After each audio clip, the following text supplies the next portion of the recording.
Porque la Corte Constitucional, en su decreto 558 de 2020, dice, se cae, lo tumbamos. No va más ese alivio a pensión que tenían los trabajadores independientes en Colombia. Pues bien, vamos a preguntar el por qué suceden este tipo de cosas y más cuando todavía tenemos diferentes restricciones y tenemos cuentas por pagar y la normalidad aún no ha regresado. Así que, doctor Jorge Luis Quintero, es un placer saludarlo en el Café de la Mañana y qué mejor que asesorarnos de uno de los mejores. Gracias, un cordial saludo para usted, para todos los televidentes, para la mesa de trabajo. Doctor Jorge Luis, ¿por qué la Corte tumba este decreto, este alivio que realmente necesitaban los colombianos? Porque aquí cualquier monto económico realmente logra ser beneficiario para nosotros en caso tal de que no lo eximan. Bueno, aquí hay que decir lo siguiente. En primer lugar, pues poner en contexto a los televidentes que a la Corte Constitucional le corresponde revisar que las disposiciones, las leyes, los decretos con fuerza de ley vayan en concordancia con la Constitución. Si nosotros revisamos el decreto 558, en los estados de emergencia económica, el artículo 215 de la Constitución indica que los derechos sociales y económicos no pueden ser desmejorados. Yo he tenido la siguiente interpretación: antes de la sentencia, después de la sentencia la sigo teniendo. No conozco el contenido de la sentencia es la C-258 de 2020, aún no ha sido publicada. Sin embargo, interpreto lo siguiente: el Ejecutivo no podía, mediante decreto, disminuir la cotización, es decir, afectar el IBC. El IBC es el ingreso base de cotización de una persona que está obligada a cotizar al Sistema General de Pensiones. Cuando este IBC se disminuye, como en el caso planteado, porque solo se dejó el 3% para lo que tiene que ver con gastos de administración y reaseguros para pensión de invalidez o sobrevivientes, es decir, el otro 13, 14, 15, dependiendo del caso, no se cotizó. Esto afecta sustancialmente el ingreso base de liquidación de aquellas personas que completaban con estos 2 meses o en estos próximos meses su tiempo para pensionarse. Vamos a mirar qué postura trae la Corte. Entonces, si la Corte considera que hubo una desmejora, pues aquí lo que va a ocurrir, ahora la sentencia puede venir con efectos de la siguiente manera: efectos hacia el pasado o efectos hacia el futuro. Desde mi análisis, pues importante que venga con efectos hacia el pasado, es decir, que corresponderá que los empleadores paguen esta diferencia, porque si viene sin efectos hacia el pasado, pues será un análisis histórico, jurídico, pero que no va a tener incidencia. Por el contrario, yo interpreto que esto viene a garantizar esos derechos que tienen los trabajadores dependientes. Claro, aquellos trabajadores que cotizan como independientes, para ellos en principio sí fue un alivio. Ahora ellos son los responsables de sus cotizaciones al Sistema Integral de Seguridad Social. Sin embargo, vamos a mirar qué fue lo que la Corte concluyó. Muy bien, doctor Jorge Luis, muchísimas gracias. De hecho, vamos a leer varios enunciados que aparecieron en diferentes medios de comunicación que pues realmente alertan a la población y son los que están constantemente avisándoles de cuándo hay cambios o no, sobre todo en materia legal en Colombia. La revista Semana titulaba: Corte tumba decreto que permitió reducir pago de cotización a pensiones. El alto tribunal declaró inexequible el decreto legislativo 558, que también avaló el traslado de algunos recursos desde los fondos privados a Colpensiones.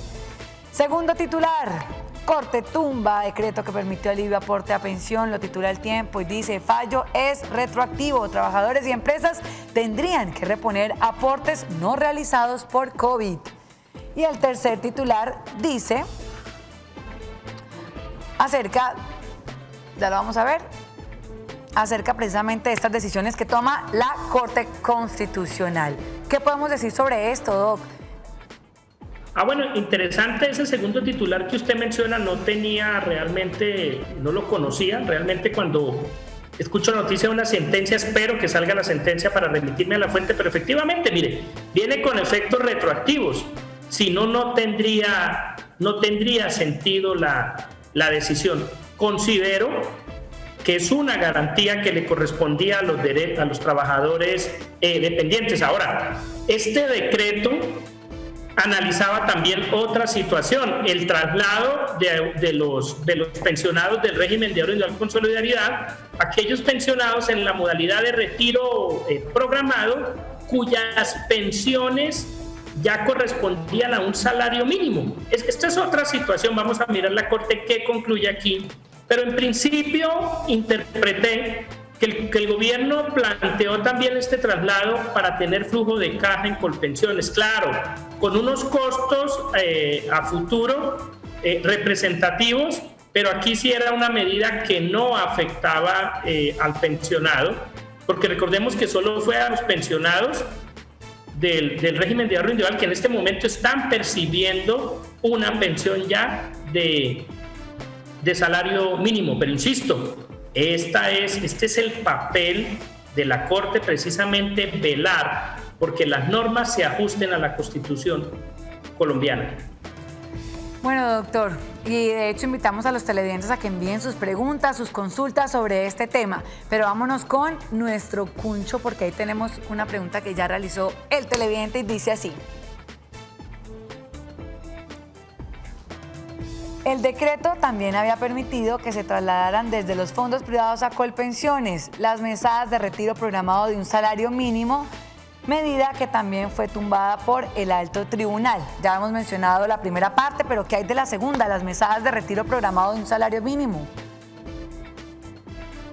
Claro, a lo que hacía mención antes de la pregunta, me anticipé, o sea, había sido un mecanismo, una forma del gobierno ganar flujo de caja en Colpensiones, porque es que el hecho de haber restringido, de haber disminuido la cotización en el 13, 14, 15% para los meses de abril y de mayo, eso también significó una merma en los ingresos de Colpensiones. Ahora, si se revisan lo que tiene que ver con las proyecciones del régimen de ahorro individual, todo lo que tiene que ver con los intereses compuestos, cómo opera este sistema, desde mi análisis del régimen de ahorro individual y del régimen de prima media, lo que el gobierno buscó fue más un alivio para Colpensiones y, por supuesto, garantizar también a los afiliados. Ahora, los portafolios, aunque tuvieron un descenso a finales de marzo, a principios de abril,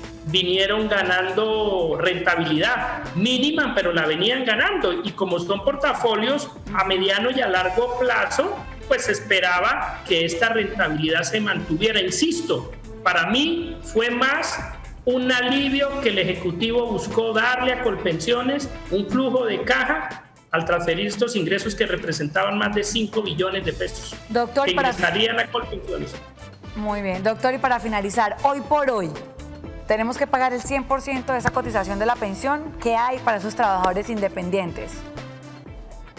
Hoy por hoy hay que pagarlos, efectivamente, pero el trabajador independiente tiene una ventaja. Es que el trabajador independiente cotiza de acuerdo a sus ingresos. ¿Eso qué significa? Si Cecilia venía cotizando en febrero sobre 7 millones de pesos, porque su ingreso fue de 17.500.000 y aplicó el 40%, pero Cecilia ve afectados sus ingresos en el mes de mayo, abril, junio.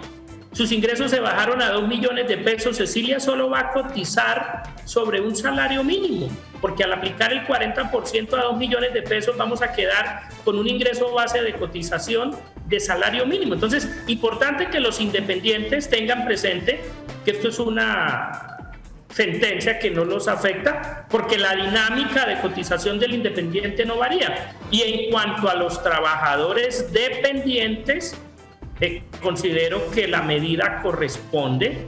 Sí, claro, sabemos que algunas actividades económicas, cierto sector económico y empresarial del país está afectado, pero hay que recordar una máxima del derecho laboral que se puede traer a la seguridad social, y es el artículo 28.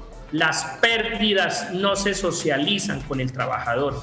Artículo 28, cuando hay pérdidas económicas, las tiene que asumir el empleador. Y lamentablemente en esta situación, si se generan pérdidas, si se genera lo que corresponde, pues no tiene por qué trasladarse a los trabajadores, el no cotizarles a la seguridad social, el no pagarles ciertos derechos laborales. Ahora, para eso está la figura de la revisión de los contratos por variaciones económicas, que también es una figura válida, pero hay instituciones, hay principios del derecho laboral que siguen vigentes en este momento y que no se pueden desconocer, por lo menos con la legislación que en este momento se tiene en el Estado colombiano. Ya se mirará qué reformas vienen, qué cambios se pueden presentar, pero mientras tanto, ese mínimo de los derechos sociales, ese mínimo de los derechos económicos, hay que garantizarlo, hay que respetarlo y le corresponde a las altas cortes, en sus análisis, en sus interpretaciones, precisamente venir a decantar y decir cómo es la manera como hay que aplicar. Muy bien, doctor Jorge Luis.